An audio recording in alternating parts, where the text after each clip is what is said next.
네, 오늘은 제가 종목을 보다가 문득 이 두올이라는 종목을 보고 그 생각이 좀 들었어요. 물론 두올이 급등주다 이런 건 아니고 이게 그냥 보다가 그런 생각이 들었다라는 거죠. 이게 급등주가 진짜 되게 많잖아요. 초대형 급등주도 막 수백 프로씩 터지는 것들. 이게 1년에 뭐 한두 개 나오는 것도 아니고 분기별로 몇 개씩 나와요. 진짜 많단 말이에요. 근데 도대체 왜, 그러니까 예를 들자면은 봐봐요. 자이글 막 이런 종목들도 나오고 에코프로 이런 종목들도 나오고 뭐 HLB 이노베이션 이런 것들도 막 나오고 코난 테크놀로지 이런 것들도 나오고 막 옛날에는 막 HMM 이런 것들도 미친 듯이 막 상승이 나오는 2000%짜리 상승 막 이런 것들도 나오고 에코프로 막 이런 것들도 뭐 최근에 마찬가지고 A프로젠 이런 것들도 마찬가지고 옛날에 막 점상 랠리로 1000%씩 가는 것들 그러니까 엄청 많단 말이에요. 이게 시기별로 진짜 계속 나와요. 근데 못 잡는 이유 이게 진짜 과연 내가 실력이 없고 운이 없어서일까? 라고 치부를 해야 되는 문제인가 라는 생각이 좀 들었어요. 그래서 이거를 딜레마에 쌓여서 뭔가 왜 나는 못 잡지 이런 거에 대한 자괴감을 좀 가지고 차트를 보시는 분들도 계시지 않을까라는 생각이 들어서 이런 거에 대한 고찰을 해보면서 제가 생각하는 왜 내 종목은 잘 딱 골랐을 때 이런 급등이 잘 안 나올까 이런 것들에 대한 이유를 좀 얘기를 해보려고 합니다. 이게 뭐 물론 사실은 다른 거에 틀어놓고 합시다. 뭐 자이그에 틀어놓고 합시다. 이게 뭐 물론 이 실력적인 차원에서 이게 급등이 나올 때 딱 제대로 잡혔을 때 끌고 가는 게 사실 되게 어려워요. 당연히. 그래서 올라가는 과정 중에 그냥 팔아버리고 그러고 나서 더 가니까 후회하고 올라가다가 조금 떨어졌는데 뭐 이거 충분히 버틸 수도 있는데도 불구하고 이게 안 버티고 그냥 겁이 나가지고 팔아버리고 이런 경우들도 당연히 많이 발생을 하기 때문에 못 잡는 것도 있지만 기본적으로 끌고 가는 과정 속에서 어쨌든 버틸려면은 이런 실력적인 부분들을 제외하고도 버틸려면 사실 자리가 안정적이어야 되거든요. 그러니까 내가 진입 자리에서부터 슈팅이 나올 때 이게 멀어지고 나서도 이 윗구간에선 변동성이 되게 커져요. 이게 막 조금 얼마 안 돼 보여도 마이너스 40%씩 찍힌단 말이에요. 그러니까 위에서 잡으면 변동성이 커져 있기 때문에 애초부터 순간적인 변동성 때문에 제대로 안정적으로 끌고 가기 어렵기 때문에 보통 밑에서 출발하기 전에 잘 잡아놔야 이게 버티면서 갈 수가 있는 거란 말이에요. 근데 이런 자리들에서 잡아도 이걸 버티기가 힘든데 이런 자리들에서 우선 버틸 수가 없죠. 근데 이 자리를 그럼 잡아야 된다는 건데 이런 자리를 과연 잡을 수 있게 세팅을 해놨느냐? 못한다라는 거죠. 왜 그러냐면 거래량이 17,000주 나와요. 이 상승이 나오기 전에 막 거래량이 17,000주, 30,000주 이렇게 나와요. 지금이야 이렇게 윗구간에서 거래량 빵빵 뽑으면서 움직이고 있으니까 그래도 호가창이 이 정도 받아주면서 움직일 수 있는 거지만 저런 때 당시에는 막 한 주 걸려 있는 경우들도 많아요. 그러니까 애초부터 세팅 자체가 내가 안정적인 자리를 잡자라고 하니 뭐 밑에 매수 물량이 막 한 주씩 걸려 있고 애초부터 들어갈 수가 없게 세팅이 되어 있어요. 그러고 나서 여기 위에서부터 올라갈 때 잡자라고 추격으로 잡자라고 하니까 리스크가 너무 크니까 겁이 나서 우선 들어갈 수가 없죠. 그러고 나서 이제 한번 파동 꺾고 왔다 갔다 하는 라인 속에서는 이 봉이 엄청 작아 보이지만 조금만 떨어져도 마이너스 30%를 감당해야 되니까 안정적이지 못한 자리니까 더 버틸 수가 없는 겁니다. 그러니까 결국에는 이게 이 급등주를 노린다라는 차원에서 보면은 길게 가져가야 된다라는 거고 여기서 핵심은 진입 자리가 좋아야 되는데 좋은 진입 자리에 대한 세팅 값에서는 애초부터 들어갈 수 있는 영역이 없었다. 비단 자이글뿐만이 아니라 저기 뭐 최근에 또 급등 나온 거 뭐 코난 테크놀로지 이런 것들도 있죠. 애초부터 밑에서 뭔가 안정적으로 움직일 때 3만 주, 4만 주, 2만 주, 뭐 조금 올라오고 나면은 그나마 10만 주 이 정도 터지는데 애초부터 세팅 자체가 여기서 잡아야 이걸 버티면서 갈 수 있어요. 이 중간에 추격해서 버티겠다. 사실 사람 마음이 그렇게까지 간이 크지가 않습니다. 더군다나 이게 투자하는 금액의 사이즈가 크면 클수록 이게 더 어려워요. 그래서 추격할 때 뭘 지나가고 나서 본 차트로는 마찬가지겠지만 이게 지나가고 나서 얘기를 하면은 이거 잡았으면 되는 거 아니라고 이렇게 딜레마가 생길 수가 있겠지만은 사실 상황 속에서는 들어갈 수가 없어요. 여기서는. 그러니까 쏠 때는 쏘고 있으니까 못 들어가고 이 윗구간에서부터는 이미 변동성이 커져 있으니까 여기서 자꾸 조금만 움직여도 몇 프로씩 움직이는데 이게 안정적으로 버틸 수가 없는 영역이고 그래서 이걸 잡자고 밑에서 잡자니 거래량이 안 나오니까 들어갈 수가 없고 그러니까 애초부터 그림의 떡처럼 이게 먹을 수 없는 떡인 거죠. 먹을 수 없는 떡으로 세팅이 다 되어 끝나 있는 상태에서 우리가 지나고 나서 이걸 보려니까 자꾸 딜레마가 쌓인다라고 생각을 합니다. 그리고 뭐 또 다른 것들 뭐 HLB 이노베이션 이런 것들도 그러니까 애초부터 점상 치고 막 난리를 치기 전에 어디서 들어갈 건데 여기서 들어가시겠다고요. 그러니까 단타로는 사실 자기가 기준이 정확하고 하면 단타로는 가능하겠지만 이건 급등주를 노린다는 얘기랑 좀 다르죠. 단타는 그냥 순간적인 파동만 먹고 나오는 거니까 급등주를 노리려면 또 밑에서 잡았어야 사실 들어갈 수 있는 구간 여기밖에 없었어요. 여기서부터는 들어갈 수가 없었죠. 변동성이 커져 있으니까 자르려고 하면은 여기서 칼같이 잘라야 되는데 저기서부터 여기까지만 하락을 감당을 해도 순식간에 수십 프로씩 빠져버리는데 때문에 이거를 어거지로 버티면서 갈 수도 없는 노릇인 거고, 안정적인 자리를 잡자라고 하니까 8만 주, 6만 주, 2만 5천 주 이렇게 나오니까 세팅이 애초부터 안 되어 있다라는 거죠. 그래서 여러분들이 그렇게 많은 급등주들이 이렇게 막 보이지만은 이게 애초부터 잡을 수가 없었던 종목이었기 때문에 못 잡는 거지, 단순히 운이 안 좋았다. 그러니까 운이라는 거는 확률이 어느 정도 비슷할 때 거기서 내가 어쩔 때는 운이 안 좋고 어쩔 때 운이 좋은 거죠. 그런 개념으로 보기는 저는 좀 맞지 않는다라고 생각을 합니다. 그래서 애초부터 비상식적인 종목들, 진짜 말도 안 되는 거래량에 진짜 말도 안 되는 수치들을 보여주고 있는 종목들인 경우들이 순식간에 급등을 치면서 가는 경우가 대부분이고, 그래서 더 잡지를 못하는 거고, 플러스 뭐 이론적으로는 사실 주식시장이라는 것 자체가 뭐 돈이 더 많이 들어오고 몰리면은 전체의 가치 파이 자체가 커지니까 플러스 썸이 되기도 하고, 뭐 반대로 돈이 빠져나간다 뭐 이럴 때는 이제 마이너스 썸이 되기도 하지만, 사실 자본주의에서 꽂히잖아요. 사실 주식시장이라는 것 자체가 이게 근간은 제로썸에 더 가깝다라고 생각을 합니다. 결국 남의 거를 뺏기 위한 싸움이에요. 솔직하게 저는 그렇게 생각을 합니다. 이론적으로는 파생상품을 제외하고 그렇지 않지만 이게 사실은 남의 거를 결국에는 서로 뺏고 뺏기는 싸움이기 때문에, 그래서 저는 미쳤다고 사람들 모두가 좋으라고 이거를 이렇게 올려줄 필요가 없거든요.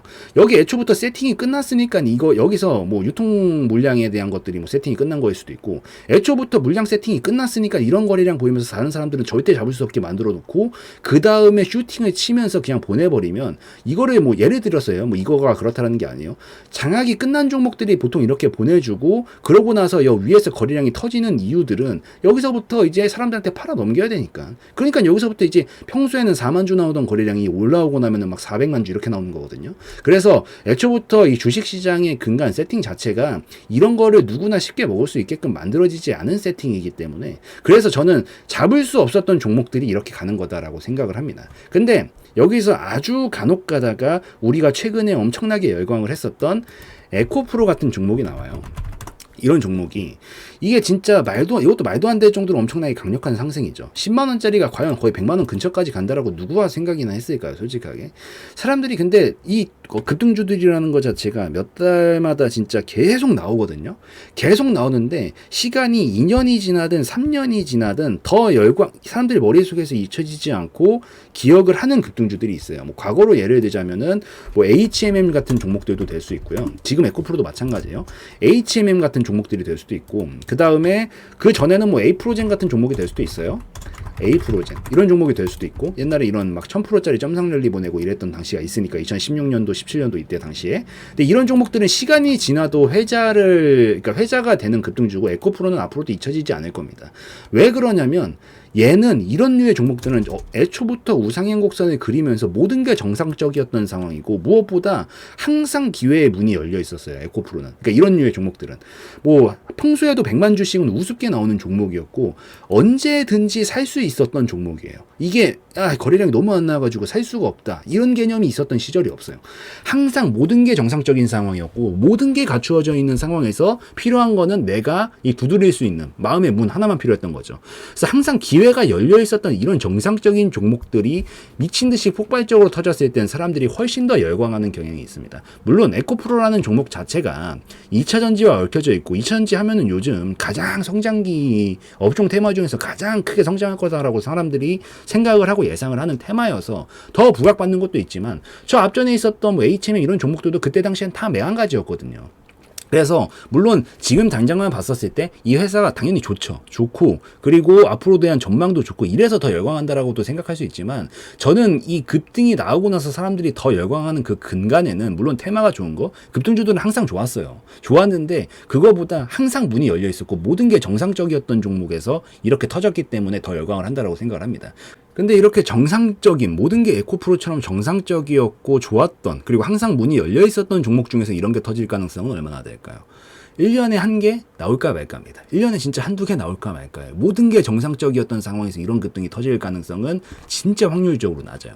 그러니까 이게 급등주를 내가 잡고 싶어도 애초부터 잡을 수 있었던 기회의 문이 열려 있었던 정상적인 종목 중에서 터질 가능성은 너무 현저 2200개 종목 중에 한두 개 나올까 말까니까 1년에 잡을 확률이 너무 적고, 그리고 두 번째, 그거 말고 아까 봤었던 막 이런 자이글 같은 종목들, 아니면 코난 테크놀로지 같은 이런 종목들, 이런 종목들은 애초부터 쉽게 잡기가 어렵게끔 세팅이 되어 있으니까 이런 것들은 중간에서라도 잡기가 굉장히 원래 어려운 거고, 그러니까 애초부터 확률이 그림의 떡처럼 만들어져 있는데, 그러니까 먹을 수 없는 떡들인 거예요, 대부분이. 그러니까 여기서 내가 대부분 잡지 못하는 거지. 이게 진짜 운이 나빠가지고 내가 고를 때마다 운이 없는 사람이라서 못 잡는 개념은 아니다라고 생각을 한다. 물론 실력적으로 잘 잡았음에도 불구하고 중간에 뭐 겁이 나서 팔아버리거나 이런 변수들도 발생할 수 있겠지만, 기본 세팅이 전 이렇다라고 생각을 해서 너무 막 뭐 자괴감을 가지고 나는 운이 없는 사람이다, 난 똥손이다 이렇게 생각하시지 마시고, 상식적인 선 안에서 내가 먹을 수 있는 폭만큼만 먹으려고 노력을 하고,